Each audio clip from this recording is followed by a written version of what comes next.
आता आता काय करायचं? ते वॉश करू. साईड देऊ. इथे नाही राहत.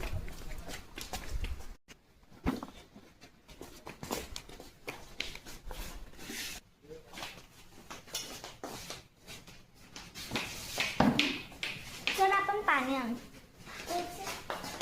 आता काय करायचं? एक काम करू, आपण त्याला वॉश करू, ज्याने ते साफ होईल. हा, आणि पण ते पाणी तिथं कसं राहायचं? अगं आपण ते टोपल्यामध्ये टाकून नेऊ शकतो. अरे हो, ते पण आहे. चल